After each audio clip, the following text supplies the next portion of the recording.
Hello friends, तुम्ही बघताय इथे दिसतोय त्रिमूर्ती स्टुडिओचा लोगो। यावरून तुम्हाला कळलं असेल की आम्ही आज कुठे आलोय, तर विशाल शिंदे यांच्या त्रिमूर्ती स्टुडिओला आलोय।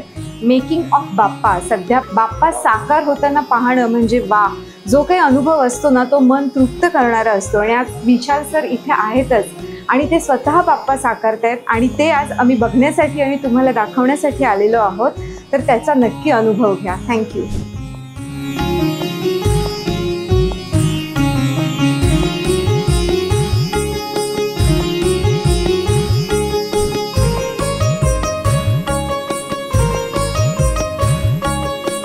हॅलो फ्रेंड्स, गेल्या वर्षी तुम्ही विशाल शिंदे यांचा जो आपण यूट्यूबसाठी इंटरव्ह्यू केला होता त्याला खूप छान प्रतिसाद दिलात आणि तुम्ही तुमच्या मनात असलेले प्रश्न आणि तुम्हाला खूप आवडलं याबद्दलही आम्हाला कळवलं आहे। आणि आज आपण मेकिंग ऑफ बाप्पा म्हणून आज पुन्हा एकदा आपण त्रिमूर्ती स्टुडिओ इथे आलेलो आहोत आणि प्रत्यक्षात आज आम्हाला लाईव्ह अगदी मिळतंय की विशाल सर छान प्रकारे बाप्पाची मूर्ती साकारताय। आता आपण त्यांना विचारूया की कसं वाटतंय, कारण आम्ही आल्यापासून बघतोय ते अगदी तल्लीन होऊन काम करतायत।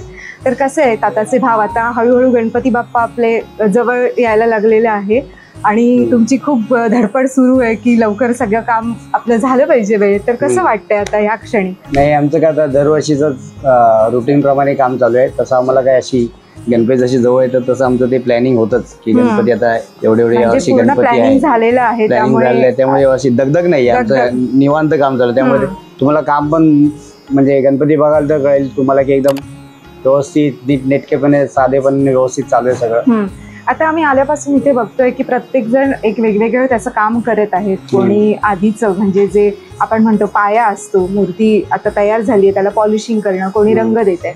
आता मी आल्यापासून तुम्हाला बघते तर तुम्ही अगदी नजर आल्यापासून बघते तर तुम्ही ती नजर गणपतीची आहे ती छान अगदी आखीव रेखीव आणि उठावदार दिसावी हे साकारताय। मग आता हे तुम्ही राऊंड टेबल आहे तुमचं आणि हे तुम्ही करताय, तर मग तुमचं काम आता सध्या तुम्ही काय म्हणजे अगदी पहिल्यापासून वर्क करताय की कसं आहे, म्हणजे फिनिशिंग हे काम आहे तुमचं? नाही, आमचं इथे कसं चालतं, आमच्या कामाची पद्धत सांगतो कशी चालते। आम्ही दरवेळी रोज 15 ते 18 मूर्त्या रंगवतो। तर 15 ते 18 मूर्त्या पूर्ण कंप्लीट करून आमच्या संध्याकाळपर्यंत ट्रॅकवर जातात। माझं आमचं कामाचं प्रोसेस कशी आहे, पहिले बॉडी कलर रात्री मारून जातो, मग सकाळी मी आलो की शेडिंग वगैरे बॉडी शेडिंग करून घेतो। मग तोपर्यंत मुलं येतात, मग मुलं कपडे आता तुम्ही बघत असाल की कपडे भरत आहेत, मग कपडे भरून झाले त्यांचे की मी कपड्याचं शेडिंग करून देतो आणि मग कपड्याचं शेडिंग झालं माझं की माझं मेजर काम संपलं। मग राहतं डोळ्याचं काम, जे मेन काम, मग डोळ्याच्या कामाला लागतो। मग डोळ्याचं काम संपेपर्यंत मग तोपर्यंत सायमल्टेनियसली पोरं गादी मार, फुलं काढ, धोतराच्या शेल्याची बॉर्डर मारायची, उंदीर रंगवायचं आहे, हे छोटी मोठी कामं करून मग शेवटी तो गोल्ड मारून असा रॅकवर जातो। ही आमची कामाची पद्धत। तर मी त्यातलं एक डोळ्याचं जे महत्त्वाचं काम आहे ते माझं चालू असतं। हो, आता इथे जर बघितलं तर एकाच प्रकारच्या अनेक मूर्ती आहेत आणि काही वेगवेगळ्या पण आहेत। मग तुम्हाला आता इतकं म्हणजे एवढे वर्ष तुम्ही करताय, आता अगदी जगभरात पण तुम्ही पोहोचला, तुम्हाला सांगतात का की ग्राहक असतात ते की अशा प्रकारची मूर्ती पाहिजे किंवा असं स्पेशल काहीतरी त्याच्यामध्ये करून पाहिजे?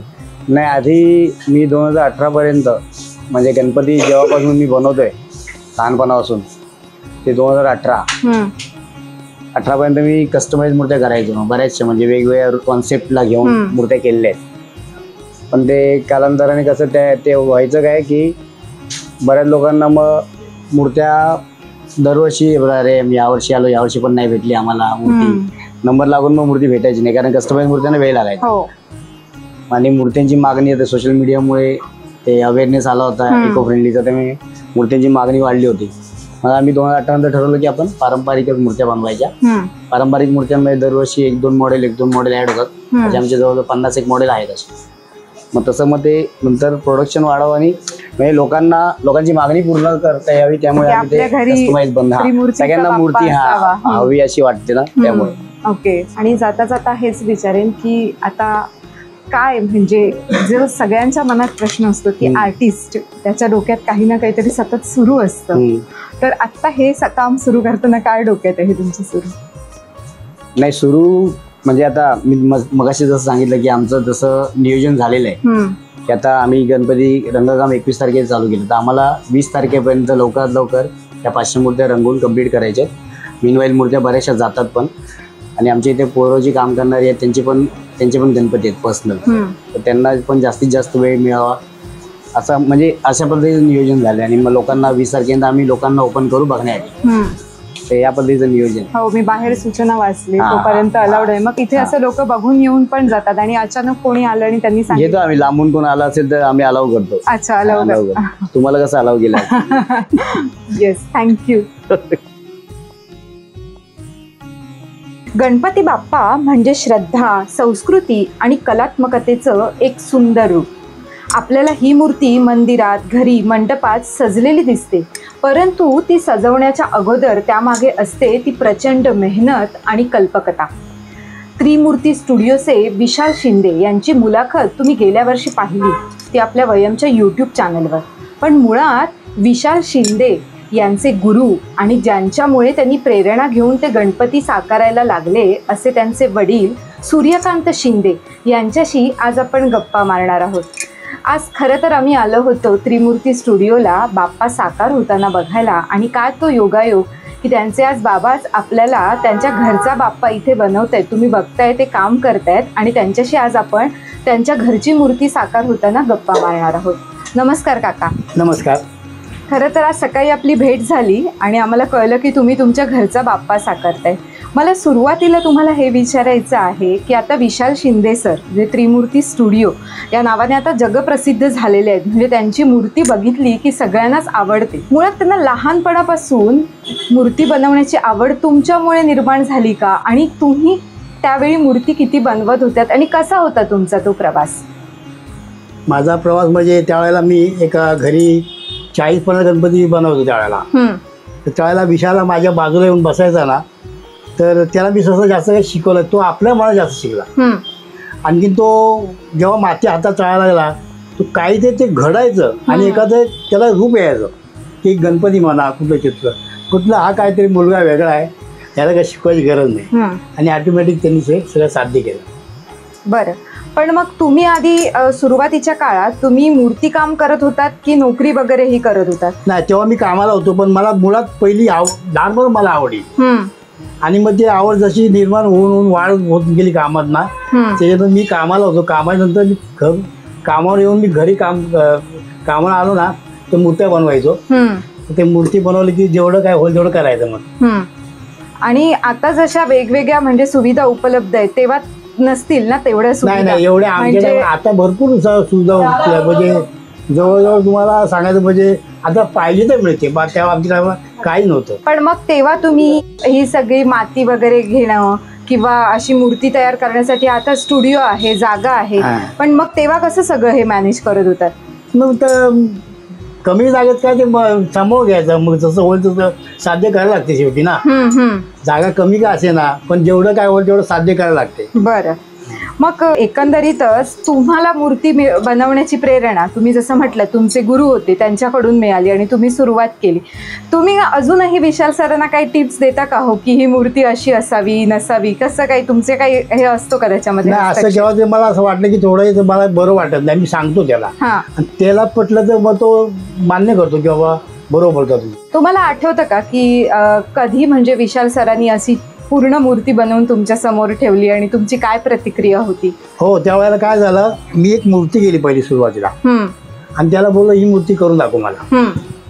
सांगा म्हणजे माझ्यामध्ये सरळ मूर्ती केली, एकदम सरळ, म्हणजे बाळशी पेटा सवय बोलायला आजची सुंदर केली मूर्ती. अच्छा, म्हणजे मी बोलतो ना मी बोलतो तुम्हाला वाटतं काय ते 8-9 वर्ष असेल तो, पण त्यांनी त्या वयाच्या भरपूर चांगली केली, म्हणजे माझी मूर्ती यापुढे काहीच नाही होतं. तर मला ते बघून मला एकदम चांगलं वाटलं, म्हटलं काय ते आहे. आणि मग पुढे मग कसं म्हणजे सुरुवात कशी झाली एकंदरीतच? मग आठवतंय का काही की आता आपण त्यातच पूर्ण वेळ द्यायचं, असं काही तुम्हाला सांगितल्यानंतर एक बाप म्हणून काय प्रतिक्रिया होती? नाही, मग सुरुवात माझा असं आहे ना की ह्याची मला भरपूर आवड, भले जागा कमी असे ना, पण 20-25 माझ्या ज्या मूर्त्या आहेत ना ते बनवायचो. तर त्याच्यानंतर जसा विशाल आला, विशालने या कामात जास्त वाढ केली, काम सुंदर यायचं, त्या काय सांगायला नको. आणि त्याच्यामध्ये मग वाढ होता होता 25चे 50 झाले, 50चे मग 70 होत गेले, पण जागा अपुरी पडली. शेवटी काय ती इलाज नाही म्हणून शेवटी आम्ही एक जागा भाड्याने घेतली 2013ला, आणि जी सुरुवात केली ती आतापर्यंत इथपर्यंत सुरू आहे. आता तुम्ही घरचा बाप्पा दरवर्षी तुम्ही बनवता का? हो हो. आणि कारण काय त्यामागे काही थीम वगैरे असते त्याला का? थीम अशी नाही, म्हणजे आज असं वाटलं की आमचे मोठे बंधू जिथे गणपती बसतो ना तर त्यांना बोलतोय तुला कसली मूर्ती पाहिजे, मग त्याचा काय विचार त्या हिशोब बनवायची, थोडे माझे विचार. आणि बनवायचं कारण म्हणजे का, मी सुरुवात केली, जी सुरुवात केली घडवला, तर पहिला गणपती मी घरचा पहिला घडवतो आणि बाकी मग विशाल काम. आणि तुमची मदत असते का त्रिमूर्ती स्टुडिओ मध्ये नाही, जाऊन? पूर्वी होती, आता नाही. आता तो तीच मुलं बोलतात तुम्ही आता आराम करा, देखभाल करा. हा बरोबर आहे ना. तर ते भरपूर म्हणजे. आणि त्यात दुसरी गंमत अशी आहे की हे वेळ असं आहे ना की मला असं करमत नाही. हे 2 महिने असे वाटतात की कोण जाऊ नये, त्या तिथे त्याच्यामध्ये रमायला आवडतं तुम्हाला? हा दिवस मोठा वेगळा आहे दिवस. खरंय. आता मला तुम्ही सांगा की आता हल्ली जे मूर्ती बनवतात वेगवेगळ्या प्रकारची असतात, आता माती परत एकदा इको फ्रेंडली हे यायला लागले, पण मधल्या काळात पीओपी म्हणा किंवा अन्य मोठ्या मोठ्या मूर्ती आपण बघायचो. तर काय वाटतं तुम्हाला की मूर्ती केवढ्या उंचीची असावी आणि इको फ्रेंडली म्हणजे मातीचीच असावी का, याबाबत काय वाटतं? कारण एवढे वर्ष तुम्ही मातीपासून बनवताय, तर तुमचं मत काय याबद्दल? काय हा प्रश्न जो आहे ना, कसा आहे माझ्या बाई, की जेवढा गणपती मोठा तेवढा उत्सव मोठा असं म्हणून आलेलं आहे. हा पण भाग मोठा आहे. आता इको फ्रेंडली म्हटलं तर मातीची मूर्ती अति मोठी होऊ शकत नाही, कारण त्याला ओझन पेलवणार नाही, त्याला तडे जातात. जेवढी मोठी मूर्ती ना तेवढं अधिक म्हणजे ओझन भरपूर.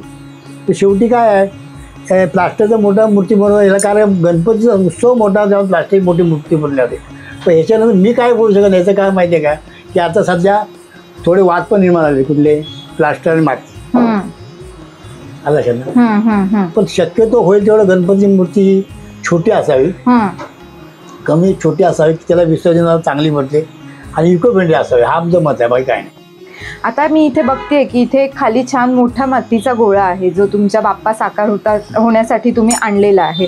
पण एवढी माती किंवा हे सगळं लागणारं जे काही त्याच्यासाठीचं जे सामग्री आहे ती कुठून आणता तुम्ही आणि कसं असतं म्हणजे त्याचं एकंदरीत काम स्वरूप, आणि कधीपासून ह्या तयारीला सुरुवात होते साधारण? आमची सुरुवात दसऱ्यानंतर आम्ही नारळ फोडतो, मूर्त ओपन करतो आणि माती आम्ही एक पेन पनवेल अशा ठिकाणी एक त्याची गोडाऊन आहेत, तिथून आम्ही मागवली जाते आमची माती, तिथून आणता तुम्ही. आता मुलगा तुमचा एवढा छान म्हणजे प्रसिद्ध झालेला आहे आणि तुमची कला पुढे नेतोय, म्हणजे जसं म्हणतात की आम्ही चालवू हा पुढे वारसा. काय भावना येतो तुमच्या? मला तर आता आनंद, त्यांनी जे आतापर्यंत नाव पुढे दिलं आहे ते मला भरपूर आनंद आहे. मला बरं वाटतं की त्यांनी असंच करावं आणि भरपूर नाव कमावं, बाकी काय नाही. यावर्षी, आता गेल्या वर्षी तुमच्याकडे बाप्पाची मूर्ती होती, ती मूर्ती कोणत्या रूपात होती, म्हणजे काय होती? कारण त्याचं मोत्याचं आम्ही काम बघितलं होतं, तर त्याबद्दल पण थोडंसं सांगा ना. त्याला बोलू, आमचे भाऊ आहेत ना बंधू, त्यांची एक इच्छा होती की मला एक जुन्या पद्धतीने, म्हणजे कांबळी पेंटर आहेत कांबळी, त्यांची गणपती अशी बनायची पूर्वी जुन्या पद्धतीची, धोतर सदरा वगैरे. मला बोलला की मला अशा पद्धती मूर्ती पाहिजे, त्याच्या हिशोबाने ती मूर्ती बनवली. म्हणजे अशी सदरा घातलेली छान गणपतीची मूर्ती. आता तुम्ही इथे ही मूर्ती साकारताय, जनरली आपण बघतो की साचे असतात आणि त्या साच्यामध्ये मोल्ड मधून एक आपण आकार काढतो आणि मग नंतर त्याला फिनिशिंग केलं जातं. आता तुम्ही बघताय तर मातीत तुमचे हात आहेत आणि तुम्ही सतत त्याच्याबरोबर त्याला आकार देण्यासाठी प्रयत्न करताय. मग तुम्ही कशी बनवता, ही हाताने की साच्यामध्ये? नाही, मी ही हाती मूर्ती बनवायला कारण आहे, तर मूर्ती साच्यात मग घडली जाते. पण हाती का घडवायची, की सुरुवात मी हाताने घडवली मूर्ती आहे ना. माझ्या साच्या अनेक आहेत, साच्याने मूर्ती मी काढू शकतो, बनवू शकतो, पण त्याला अर्थ नाही, कारण मी जी सुरुवात केली घडवला ती शेवट घडवत राहणार. म्हणून आता जी पूर्ण मूर्ती हाती घडली जाणार, त्याला बिलकुल साचा वापर करणार नाही. दागिने म्हणा, पूर्ण काम हात, तर त्याला महत्त्व आहे ना.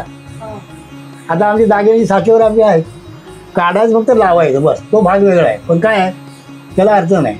जे हाताने घडते त्याला हाती खरं काम हातीच असतं. म्हणजे बाप्पा साकार होताना जे म्हणतो ना मातीतले हात, हा बस आणि त्यातून घडणारी ती सुबक सुंदर मूर्ती, अशी तुमची मूर्ती घडते.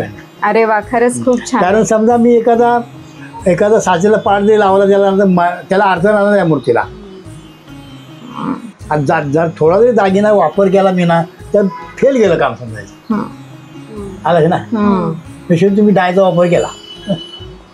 आणि रंगसंगती, आता रंगसंगती पण तुमची अशी? नाही, रंगसंगत सांगतो थोडं. तर रंगसंगती त्याचा तो विषयाचा प्रश्न येत नाही. तो सगळं तोच बघून घेतो. तो काय करत आणि तुम्ही रंगवणार पण ना ती मूर्ती? नाही, मी रंगाचं काम करत नाही. अच्छा, म्हणजे तुम्ही बनवून देणार? बस, कारण काय रंगाचं काम का करत नाही, माझे हात थांबले गेलेले आहेत. आता माती माझे हात चालतील, मातीला आधार भेटतोय बस, अशी हात थरथर नाही. पण ब्रशच्या टायमाला आमचे थोडे असे थरथरतात. काय वय आहे हो तुमचं? 75. आता 15 जुलैला 75 पूर्ण आली माझी. आणि मध्ये काहीतरी एक असं आम्ही फोटो बघितलाय तुमचा की सरकारने म्हणजे आपल्या हस्ते तुमचा सत्कार करण्यात आला, तर तो अनुभव कसा होता त्याबद्दलही? अनुभव नाही मी सांगतो. मी ती सगळी किमया आहे ती विशालची आहे. तर विशालने जी मेहनत केली आहे ना, तर ते मी आज खरं भोगतोय. माझं याच्यात विषय काय नाही सांगायला माझी बाई. मी फक्त झाड लावलं, झाड जपलं कोणी विशालने, आणि ती विशाल झाड मोठं केलं. बाकी फक्त नावाला मी जास्त मी कधी काम केलं नाही. 50-25 गणपती करायची गप असायला बस. आणि आज तुमचे 3ही मुलगे या क्षेत्रातच आहेत, म्हणजे जसं तुमच्या स्टुडिओचं नाव आहे त्रिमूर्ती, तसेही ते तिघेही एकमेकांना साथ देतात पुढे त्यांचं हे. कसं वाटतं एक बाप म्हणून हे अनुभवताना? आणखी इथे आनंद तुम्हाला, एकत्र बोल, एकत्र राहणं, एकत्र काम करणं, आणि काय पाहिजे तुम्हाला? कारण आजच्या जगात हे आपल्याला बघायला मिळत नाही, फार कमी मिळतं. आजची चुकी म्हणजे काय, मला बरेच लोक बोलतात की नाना, मला नाना वाट मारतात, नाना तुम्ही बघतो तुमची मुलं एकत्र काम करत, आम्हाला बरं वाटतं, बस आम्हाला हेच पाहिजे. आणि असं असावं कोणाचं आहे, कोणतं घर असं सुखी असावं, एकत्र नांदावं, तर त्याला मजा आहे ना. खरंच. आणि खरंच माणसाची आता देवाने आतापर्यंत चांगलं केलं पण, आणि ही इच्छा आमच्या असं राव बाबा. नक्कीच खरंच, म्हणजे एवढे हातून तुमच्या छान बाप्पा तयार होतात, तर त्यांचा वरद हस्त कायम तुमच्यावरती आहे. दुसरी गंमत काय सांगतो बाई, की विशालने आता जेवढी काही मुलं घडली गेली नाही विषयाच्या हातून, तर अति म्हणजे मला एवढं समाधान आहे की आम्ही ही कला आहे, तर कला कधी पण वाटावी माणसाला, कला ठेवू नये, तिची हे झालं पाहिजे पुढे काय असं. माझी कला तू बघती बाळा, तू ती करणार ना, त्याला अडवणं माझं चुकीचं काम आहे. पण त्यात माझं समाधान कुठलं आहे की तू ती कला पुढे नेतोय ना. आता आम्ही काय बरीच माणसं पाहिले अशी आहेत की झाकून ठेवायचे, दाखवायचं नाही. आहे तुम्हाला अनुभव असेल, आम्हाला बिलकुल पडत नाही. आज विशालने अशी पोरं तयार केली ना की खरं विशाल मी मानतो त्याला की तो लय खुला दिलदार माणूस आहे. काही त्याचा अनुभव आम्हालाही आलेला, काही कुठेही लपवणार नाही. आता तुम्हाला सांगतो थोडक्यामध्ये की तुम्ही आता आले ना, काय काम तुम्ही बाबा, जा मी झोपला जा, म्हणजे पाठवायचं म्हणजे दाखवायचं नाही काय, लगेच घ्यायचं दाखवायचं, तुम्हाला झोपायला जायचं. अशी काही लोक आहेत. तो विषयाचा असं नाही. तू विषयाचा विषय मला काय वाटतं माहिती आहे, तुम्हाला सांगतो बाई, बरेच ठिकाणी डोळ्याचं काम चालते, डोळ्याचं काम त्याच्याकरता एकांत लागतो, एकदम. तो विषयाची विशेष क्वालिटी आहे. काय आहे, तू अशी इकडं असा बाई, तिकडं तू असं असणार, तू डोळे काम करतो ना, तू बघ रे असं असेल. हो, मगाशी आम्ही ते बघितलं, आमच्याशी बोलता बोलता त्यांनी नजर छान पैकी आहे. तर तो मी असं मोठ्या सांगत नाही माझा मुलगा म्हणून, पण एक कलाकार नात्याची वाढ झाली पाहिजे. तर तू काय तर तुम्ही तू बघ ना, अशी थोडी जा, तू बोल त्याच्यावर, तो त्याचा हात चालू आहे. तर काय ठिकाण तुम्हाला सांगतो, एक काम करा, मी डोळे काम करतो, नंतर बोलूया है ना. हो. आणि गणपती किंवा कुठचीही मूर्ती म्हणा, त्यात नजर म्हणजे अत्यंत सुबकतेने आणि बारकाईने साकारली जाते. आणि विशाल सर तर त्यांचे तर आम्ही असं ब्रश हातातून असे सहज फिरताना बघतो, म्हणजे मगाशी तो अनुभव आम्ही घेतला आणि खूप छान होतं. म्हणजे ते खूप नाजूक काम आहे, पण ते अगदी लीलया पेलवत होते. विशाल तुला गंमत सांगतो की विशाल जर रंगकामाला बसला ना कधी रंगकामाला, तर त्याच्या मनावर रंग होत नाही तोपर्यंत नाही, तर तो 17 टायमाला हे करणार. जेव्हा रंग पूर्ण होणार त्या टायमाला तो ओके. तशी ते गणपती काम करण्याची पद्धत तुझ्यामध्ये आहे. जोपर्यंत तो एक आपण तपश्चर्या करतो ना, तसा त्याचा भाग आहे. काम करायला बसला ना, तो खरंच तो आपला जीव होतो, मी मान्य करूया. कारण तुम्हाला सांगतो गंमत की काय झालं की त्याची डुप्लिकेट बरेच लोक बनवतात. बरं, सेम म्हणा काही एक किरण थोडा मुलगा आहे, इतका सुंदर मूर्ती ती मूर्तीला, तू बघशील ना बाई, विशालची मूर्ती त्यात काही फरक नाही. खरं. आणि बऱ्याच मूर्त्या बघतो, पण मला काही लोक बोलतात की नाना तुमचा विशालची मूर्ती आहे ना सेम बोलतात, पण त्या मूर्तीमध्ये काय जे दिसते ना ते ह्या मूर्ती दिसत नाही. तर त्याचं कारण मी तुम्हाला सांगतो. तो बरोबर बाई खरं होतो. तो त्याची काय ते ताण विसरतो, ते सगळा जीव टाकतो यामध्ये कशात. आणि खरं आहे कला करताना त्याच्यात माणसाने त्या स्वाधीन व्हावं त्याच्या कलेच्या. उपजत कला आहे त्यांच्या अंगात आणि ती दैवी शक्ती आहे की एक वेगळा भाव. जोपर्यंत त्याला असं वाटतं देव बोलत आहे माझ्यावर ना, तो म्हणतो थांबत नाही. हे मान्य करेल. खरं. हा मला माहिती आहे की तो मी असे वावा कर मुलगा वावा करत नाही, पण कलाकाराचे बघा ना बाई, तो पूर्ण जान होतं त्याच्यामध्ये. एक जेवायला उठणार टाईम पडला होता, त्याचं समाधान होईल तेव्हा तो उठणार. म्हणून काय लोक बोलतात ना, तुझी मूर्ती आहे ना ती मूर्ती सेम आहे, तुझी मूर्ती सेम आहे. तो काय ते गपलं काय, तुझी मूर्ती बोलते. हा भाव अंतरीचे हळवे तसे ते भाव लगेच त्याच्यात. काही लोक ना काय सांगतात ना की अरे विशाल तुझी मूर्ती आम्हाला बोलूशी वाटत नाही, पण त्याला काय ते आहे ना. नक्कीच. हा खरं एवढं. आता ते आमच्याकडे गुजरातचे लोक आहेत, बडोदा, गुजरात, सुरत, हां ते पण लोक येतात ना, तेवढं एवढं लांबून काय सांगा बघू. गणपती जागोजे गणपती एवढे आहेत ना, तो नाही विशाल बाईचा मूर्ती आहे ना, उसमें ज्ञान आहे खूप नाही समज. आणि एवढं ऐकलं मला काय पाहिजे. नक्की आहे ना. हो नाही खरं त्याचं विशालचं मी मान्य करेन की तो एखाद्या साधनेला बसतो काम करता. तुम्हाला सांगतो रंगमहोत्सवी गंमत बघायची तुम्ही 17 डबे असणार, काय होते करतो माहीत नाही. त्याला नाही पडलं की तो बाजू ठेवणार, जर लगेच बरोबर. आणि मी तसं नाही, मी तर रंग वाचून काम करायचो. रंग पोट गेला नाही पाहिजे माती, तसं नाही, त्याची वेगळी तग आहे. हा ते शेवटी आधुनिक आहेत आणि पुढे शिक्षण घेतलंय जे, त्यामुळे तो एक त्याला झाप पण आहे. जे शिक्षण घेतलं रंगोटी त्याला चांगली मिळाली पाहिजे आणि त्याचा मोजमाप चांगला असते. खरं त्याला तो चित्रकार आहे ना, त्यामध्ये त्याला ते चांगली स्टडी आहे, म्हणजे किती मोजमाप पाहिजे किती नाही पाहिजे. तो जवळजवळ मला सांगतो ना की मी त्याच्यामुळे आज मला आज 4 माणसं जी मानतात ना मला, त्याच्यामुळे. आता माझा प्रश्न काय निघाला की सत्कार झाला माझा, माझा प्रश्न राहिला ना, तो सत्कार झाला तो मी विशेष काय नाही केलं बाई, त्याच्यामुळे झाला माझा.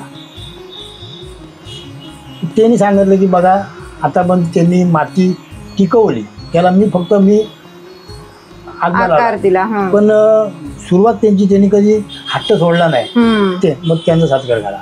आता मी संवाद सांगू, आमचे जुने पेंटर लोकांनी ओळखी माझ्या, नाना अहो आम्हाला कोणी नगरसेवक फुल नाही दिलं आम्हाला कधी, तुम्हाला मुख्यमंत्री सत्कार केला. काय ते माझ्या नशिबाला मिळाला. तेच तुम्ही अगदी निस्वार्थी मनाने आणि जी सेवा करत आलात ना, त्याचं हे फळ आहे खरं तर तुम्हाला मिळाले. ज्या टायमाला ती मूर्ती घडवली ना, इथे यायचे ती खळी काढली ना, तो खरं गणपती हसवा दिसायला, म्हणजे वेगळंच. म्हणजे ती खळी म्हणतात ना, ज्याला खळी आहे खरं ते वेगळंच चित्र असते.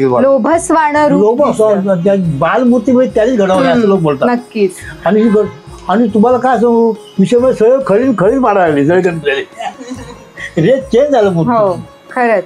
म्हणजे त्याला एक उठाव येतो आणि खूप छान असं मोहक, म्हणजे अगदी अलगद आपण कसं गोंडस बाळाला उचलून घेतो तसा तो फील येतो की त्या बाप्पाला आपण आपल्याकडे घ्यावं असं. आता खरं तर तुम्ही हे बनवताय हे विचारणं कितपत योग्य आहे मला नाही माहिती, तरी पण मी तुम्हाला विचारते, यंदा काय तुमची थीम आहे घरच्या गणपती? यंदा घरची तो दाखवते. आता ह्या वर्षी माझी मूर्ती अशी असणार. अरे वा. तर ह्याला फक्त हे 2 हात आहेत, मी याला 4 हात गणपती करणार बस, बाकी काय. आणि आता गणपती म्हणजे 27 तारीखला येत आहे, तोपर्यंत तुमचं हे सगळं रेडी. मला कसं आहे आता पूर्वीपेक्षा आता थोडं वाईट, माझा हात तेवढा चालत पण नाही. आणि थोडं थांबल्यामुळे काय जरा असती करत एखादा हप्ता झाला बस. आणि विशाल सरांची मदत असेलच ना तुम्हाला? नाही पूर्ण तुम्ही करणार आहात? फक्त तो येऊन बघणार, सांगणार इथं कुठे काय मागे पुढे असणार, बाकी सगळं तुमचं. Hats off to you. खरंच खूप छान. म्हणजे या वयात पण तुम्ही एवढ्या उत्साहाने हे सगळं करताय. नाही हे कामच देवतच आहे बाई, की खरं देणं आहे देवाचं, की माणसाने कुठलं जर कला भेटला तर त्यांनी त्याचा उपयोग करावा, मी मतात आहे. छान खरंच. आणि असे देव घडणं हे माझ्या हातून म्हणजे भाग्याची गोष्ट आहे. खरं म्हणजे आपल्यापासून देव घडतो आणि काय पाहिजे. तेच मगाशी तुम्ही गप्पांच्या वेळी म्हटलं की विशाल सरांचे तुम्ही खरं तर बाबा आहात, पण आता कामाच्या बाबतीत तेच तुमचे बाप झालेले आहेत. तुम्ही मगाशी मान्य आहे, कारण मी जर त्याचा बाप असलं तर ह्या कामात तो माझा बाप आहे. हे कराय म्हणजे अर्थात तुम्हाला ती मिळालेली छान अशी गुरुदक्षिणा आहे की तुम्हाला बघत बघत ते शिकले आणि त्यानंतर आता ते नावारूपाला आलेले आहेत आणि एक वडील म्हणून एक गुरु म्हणून तुम्हाला मिळालेली ती खरंच खूप छान अशी भेट आहे. पुष्कळ म्हणजे ही गुरुदक्षिणा बोलता तुम्ही ना, ती खरं अति मोलाची गुरुदक्षिणा. अशी मी स्वप्नात कधी पाहिलं नाही की एवढी मोठी भेट मला भेटेल. पण म्हणतात ना की कलेचा वारसा आणि ते हळूहळू आपल्या मुलांमध्ये येतं आणि ते त्यांची मेहनत आणि त्यांची जी कलाकृती म्हणजे त्यांची क्रिएटिव्हिटी आहे ती अफलातून आहे. त्यामुळे आज खरंच आम्हालाही खूप छान वाटतं जेव्हा त्यांच्या बालगणेशाच्या मूर्ती आम्ही बघतो. तुम्ही पण आज आमच्याबरोबर तुमचा वेळ दिलात आणि छान गप्पा मारल्यात आणि सांगितलं की कसं एकंदरीत ह्या सगळ्या गोष्टी घडत गेल्या. तर त्याबद्दल थँक्यू सो मच आणि येणाऱ्या गणेश चतुर्थीसाठी तुम्हाला खूप खूप शुभेच्छा. मी आपलाही आभारी आहे की थोडा माझा वेळ देऊन जी काही प्रसिद्धी आमची तुम्ही करणार त्यामुळे मी तुमचा भरपूर आभारी आहे. Thank you so much. येस, आपण आज सकाळपासून तुम्ही बघताय की विविध बाप्पांची रूपं तुम्ही इथे साकार होताना बघताय आणि आता आपण विशाल सरांच्या म्हणजे गुरूंची मुलाखत घेतली आणि आता आपण गप्पा मारायला आलोय त्यांच्या शिष्याकडे. खरं तर आज एक चक्र पूर्ण झाल्यासारखं आहे. तुम्ही आत्ता बाप्पा साकार होताना बघताय तर शार्दूल सावंत हे हाताने छान बाप्पा साकार करतायत. तर आपण त्यांना त्यांचे अनुभव विचारूया आणि ते विशाल सरांचे शिष्य आहेत तर त्यांच्याशी गप्पा मारूया. हॅलो शार्दूल. नमस्कार. तुम्ही आधी मला सांगा, हे तुम्ही सगळं हाताने करते, आम्ही आल्यापासून बघतोय अगदी बारीक बारीक काम तुमचं सुरू आहे आणि मातीचं आहे. किती वेळ लागतो आणि कशी प्रोसेस असते म्हणजे तुमची काय? आधी माती तुम्ही सगळी तयार करून सगळ्या इथे आम्ही काही काही बघतोय मूर्ती तर त्याच्यामध्ये काहींचे अजून बाकी काम सुरू आहे आणि अर्ध्याच बनवून ठेवल्या. तर सांगा ना आम्हाला त्याबद्दल. एक मूर्ती साधारणतः बनायला 2 दिवस लागतात. तर हाती पूर्ण असेल तर किंवा साच्यातली असेल तर एका दिवसात होते पूर्ण. म्हणजे माती वगैरे आपली नॉर्मल शाडू माती जी असते तीच वापरतो. म्हणजे प्रत्येकाची माती किती पातळ असावी जाड असावी याच्यावर पण सगळं अवलंबून असतं खरं तर. आता इथे काही साचा पण एक आहे म्हणजे काही तुम्ही साच्यातनं आणि काही हाती असं केलेलं आहे का? आणि असं त्या मागे का म्हणजे सगळ्या साच्यात न करता काही हाती काही नाही. ऍक्च्युली कसं एखादी मूर्ती असते ना म्हणजे खूप जणांना आवडते ते प्रत्येक काम करत बसतात त्यामुळे प्रत्येक मूर्ती सेम काम करायला वेळ वाया जातो. एक साचा बनवून मग त्याच्यावर काम केलं जातं म्हणजे ते सगळ्यांना ॲटलीस्ट मूर्ती तरी मिळते तशी बघता येते म्हणजे आणि वेळ पण वाचतं त्याच्यामध्ये. आणि कस्टमाइज एक काहीतरी खास त्याचं म्हणजे रूप पाहिजे असेल तर मग ती तुम्ही हाती बनवता. हो. इथे आपण बघतोय की एक बाप्पा असं छान प्रकारे तो काय खाऊ खातोय का? तो ऍक्च्युली फळं खाताना दाखवलंय. अच्छा, फळं खातानाचा बाप्पा आहे तो. ओके. आणि इथे मी बघते तर काही अगदी म्हणजे शिवलिंगाची पूजा करताना किंवा साधू रूपातली पण मूर्ती वगैरे आहे. तर मग हे कशा सुचतात कन्सेप्ट की लोक स्वतःहून तुम्हाला सांगतात? काही कन्सेप्ट स्वतः सुचतात म्हणजे किंवा क्लायंट स्वतः देतात कन्सेप्ट, त्यांना ॲड येतात मग त्याच्यावर आम्ही स्केच करतोय त्यांना पाठवतो मग ते फायनलाइज करून मग पुढची प्रोसेस होते. आता विशाल सरांचे शिष्य असं मी तुम्हाला म्हटलं, किती वर्ष तुम्ही विशाल सरांसोबत काम करत होतात आणि कशी प्रेरणा मिळाली तुम्हाला की आता आपण आपलं सुरू करावं? काय वाटलं? ॲक्च्युली 10वी झाल्यावर मी विशाल दादाकडेच शिकत होतो म्हणजे जवळच राहतो त्यामुळे जाणं येणं असायचं आणि आवड पण याच फील्डची होती त्यामुळे फाईन आर्ट केल्यामुळे ती जास्त आवडती. नंतर मग खूप वर्ष केल्यानंतर दादानीच प्रोत्साहन दिलं की तुम्ही पण स्वतःचं करा. तर तशी मग सुरुवात केली. आता 4थं वर्ष आहे माझं गणपती करतोय मी स्वतः. अरे वा. आणि असं नाव आहे का तुमच्या क्रिएशन साठीचं काही म्हणजे तुमचं पेज वगैरे? पेज माझ्या नावानेच आहे, शार्दूल सावंत. शार्दूल सावंत नावानेच आहे. आणि मग 10वी नंतर पुढे शिक्षण करून हे सगळं सांभाळत होतात की कसं काय होतं? मग 10वी नंतर मी फाईन आर्टचं शिक्षण केलं पेंटिंग मध्ये, JK कॉलेजमध्ये होतो. नंतर मग तेव्हा शिक्षण झाल्यानंतर मग स्वतःच पुढे करिअर करायचं असं ठरवलं. आणि आता रंगकाम वगैरे ह्या ज्या गोष्टी आहेत तुमची टीम आहे की तुम्ही एकटेच करताय? माझी टीम आहे पूर्ण. टीम आहे, कॉलेजचे मित्र वगैरे ज्युनियर्स वगैरे मिळून. अच्छा, म्हणजे तुम्ही अगदी ग्रुप वाईज सगळं ठरवून प्लॅन केलेलं आहे. कसं असतं, कसं वाटतं हा सगळ्या या काळातला एक्सपिरियन्स? म्हणजे एकीकडे आता जवळच आलेली आहे गणेश चतुर्थी आणि तुमची कामं सुरू आहे, कसं वाटतं? आणि त्यानंतर मग तुम्ही परत काय करता? ऍक्च्युली सगळं एक्साइटिंग असं म्हणजे असं आवडतं म्हणजे जे काम करायला आवडतं ते वेळ दिला जे नाही वाटत. मग गणपतीचं सीझन आलं की मग ते रात्रभर काम करणं, सगळे मित्र मिळून काम करणं, ती मजा पण असते ती कामाची. जसं मग आणि गणपती झाल्यानंतर मग थोडंसं सुनं वाटतं पण नंतर पण दुसरी कामं चालू होतात म्हणजे फाईन आर्टचं स्टुडंट असल्यामुळे पेंटिंगची वगैरे म्हणा, स्केचिंगची कामं चालू असतात. आणि बाप्पाच्या मूर्तीशिवाय अजून तुम्ही काही म्हणजे आता जे नवरात्री येते किंवा याच्याही मूर्ती करता का? देवीची ऍक्च्युली नाही करत कारण की वेळ कमी मिळतो गणपती नंतर. पण बाकीचे इतर काही असतील, गणपतीचे नवीन मॉडेल्स काय बनवायचे असतील किंवा काही इतर पेंटिंगचे वगैरे असतात, स्कल्पचर, दुसरं काही नाही, छोटी मोठी कामं चालू असतात फ्रीलान्सिंगवर. गुरु आपल्याला घडवतो, तर तुम्हाला तुमच्या गुरुने काय दिलं आणि काय काय तुम्ही त्यांच्याकडून शिकला? आता ऍक्च्युली सगळं काय दिलंय ते त्यांनीच दिलंय गुरूंनी. म्हणजे विशाल दादा, त्यांचे वडील दोघांकडनं शिकलोय मी पण जे काही ते. आणि जे काय आहे तर या फील्डमध्ये ऍक्च्युली मातीकामाचा माझा काही संबंध नव्हता, पण त्यांच्याकडे जाऊन सगळं मातीकाम, सगळं माती हातामध्ये घेणं वगैरे सगळी सुरुवात त्यांच्याकडनं झाली. त्यामुळे सगळं क्रेडिट आहे ते त्यांनाच आहे सगळं. अजूनही तुम्ही कधी काही मदत लागली किंवा हे अशी करू का तर हो नक्की सल्ला घेता का त्यांचा? हो नेहमीच. त्याच्याशिवाय काम पुढे ढकलत नाही. आणि आता तुम्ही कुठे कुठे तुम्ही मूर्ती पाठवता? ऑर्डर कुठून कुठून येतात तुम्हाला? आता कोल्हापूर, इचलकरंजीच्या आहेत, साताराच्या आहेत, सुरतच्या पण आहेत, पुण्याच्या आहेत. मग इथून तुम्ही ते कुरिअर मार्फत पाठवता का? नाही, ते लोक स्वतः येतात, येऊन घेऊन जातात हो. इथे. त्यांना बाकी गणपती बघायचे असतात, काय केलंय नवीन. आणि ते कुरिअरचं ऍक्च्युली मातीच्या मूर्ती असल्यामुळे रिस्क नाही घेत. ओके. पण आणि आता हे ते वेगवेगळे जे कन्सेप्ट वाले बाप्पा आहेत ना, मग ते कसं म्हणजे सुचतं का? आता तो फळं खाणारा बाप्पा आहे, खरं तर गणपतीला मोदक आवडतो, तर त्यामागे काय कल्पना होती? ऍक्च्युली फळांचं पण कसं होतं, फळं तर नॉर्मल माणसाला पण आवडतात आणि हेल्दी आहे, त्यामुळे तसं एक होतं. ऍक्च्युली मोदक खाताना खूप जण दाखवतात, काही फळं वगैरे खाताना दाखवावं. म्हणजे सगळे कॉन्सेप्टची वगैरे सुरुवात एकदा विशाल दादांनीच केली आहे, त्यामुळे त्यांच्या पावलावर पाऊल टाकूनच सगळे नवीन नवीन आयडिया येतात. अरे वा, खूप छान. एकंदरीतच तुमचं हे काम आम्ही आता बघतोय, आम्हाला पण खूप छान वाटतंय. कशा असतात तुमच्या एकंदरीत या संदर्भातल्या सगळ्या भावना? म्हणजे आता आपल्या हातून एक छान बाप्पाची मूर्ती एक नाही तर अनेक साकार होत आहेत, त्यावेळी काय वाटतं? म्हणजे एक काय मनाला तुमच्या काय वाटतं की खूप मला आनंद होतोय आणि एक मी साकारतोय बाप्पा, यामागे काय वाटतं? नाही, कशी चांगली भावना असते. म्हणजे कसं बाप्पा म्हणजे फक्त देव म्हणून पण बघू नाही शकत, फक्त कला म्हणून पण बघू, त्या दोघांची सांगडी घातली पाहिजे. त्यामुळे एक भक्ती पण असते आणि आपण जे शिकलोय त्याचा पूर्ण रिझल्ट पण द्यावा हे पण असतं. त्यामुळे आपल्या हातून काहीतरी चांगलंच घडलं पाहिजे हे बॅक ऑफ द माइंड चालूच असतं. पण आता इतके छान छान बाप्पा आपण बघतोय, खरं तर 1.5 दिवस म्हणा किंवा 5 दिवसांनी ते विसर्जित होतात.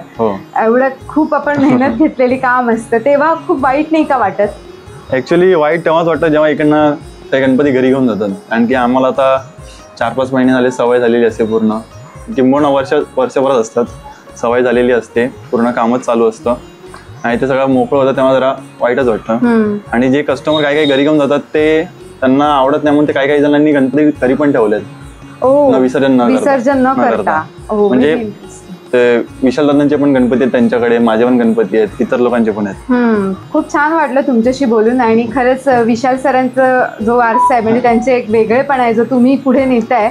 खूप थँक्यू सो मच आमच्याशी गप्पा मारल्याबद्दल.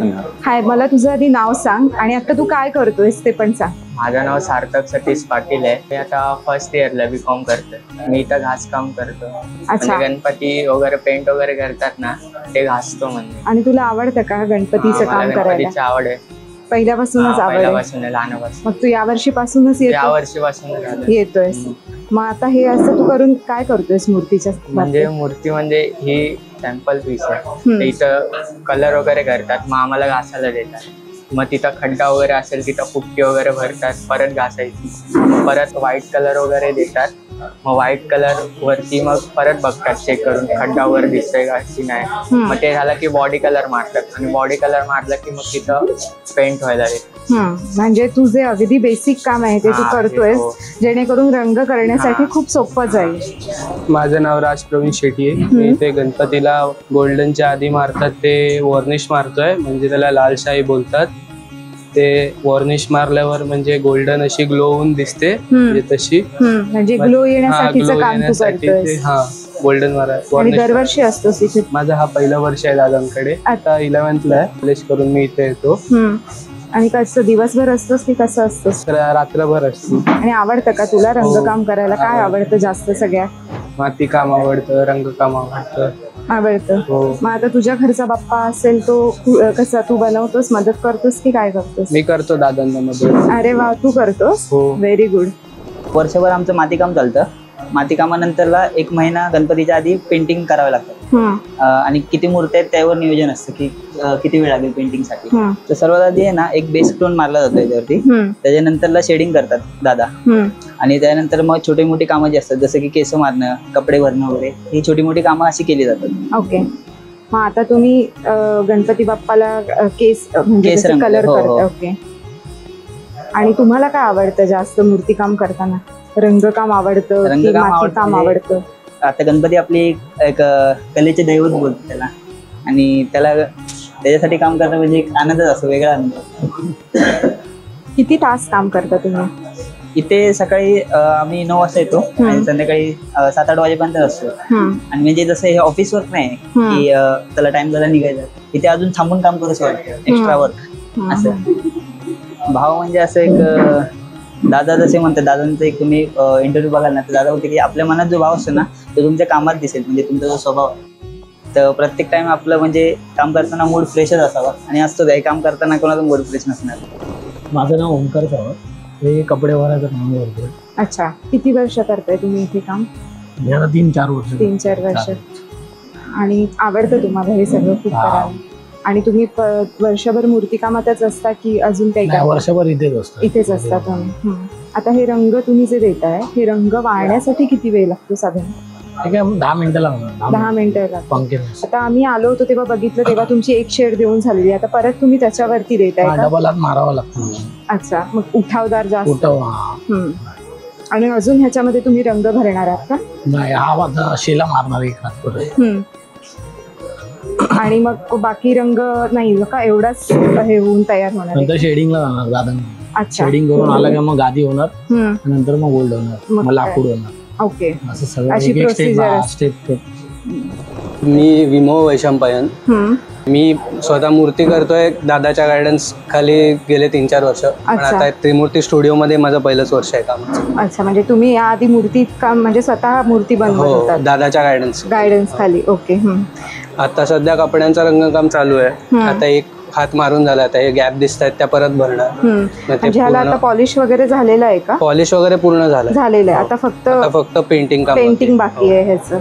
ओके. आणि काय म्हणजे आता तुम्ही दिवसभर रंगकाम करत असता की वेगवेगळी कामं असतात? नाही, कलरिंगच असतं. कलरिंग झाल्यावरती मग सोनं, लाकडाचा फर्निचरचे रंग, बेसचा रंग, हे शेवटी कपड्यांचे आणि बाकीचे कलर झाल्यानंतर. पण ते पण तुम्ही सगळं करता का? हो, सगळी टीम ते गणपती फिरत असतात. ओके. आणि जसं जे काम येईल तसं तो प्रत्येक आर्टिस्ट करत असतो. आता हे तुम्ही जे आता काम करताय तो अगदी बालगणेश आहे, अगदी छोटासा आहे, छान दिसतोय अगदी. दादाची स्पेशालिटी. मग तुम्हाला पण आवडतात का अशी रूपं साकारायला? हो, प्रश्नच नाही. काय वाटतं म्हणजे असे तयार करताना बाप्पा असे तुमच्या हातून घडतायत? काय नाही, आनंद मिळतो. दुसरा काही शब्दच नाही त्याला. तुमच्याकडे पण गणेशोत्सव तुम्ही करता? हो, घरी असतो. आणि मग तिथे तुम्ही स्वतः करता मूर्ती साकारता? आणि मग ती पण अशीच बालगणेशाची असते की नाही? आमची पारंपरिक मांडी घातलेली मूर्ती असते. ती दादाच्या पद्धतीने जसा स्टडी करून करता येईल तशी करतो. अच्छा. म्हणजे तुम्ही इकडून जाऊन तुमच्या घरच्या मूर्तीचं पण काम करता? नंतर राहते. म्हणजे 24 तास तुम्ही ह्याच्यामध्ये आहात? हो, सगळेच आम्ही इकडचे सगळेच. इकडून गेल्यावर जवळजवळ प्रत्येकाचा दिवस सध्या 16-18 तासांचा पेक्षाही जास्तीचा दिवस चालू.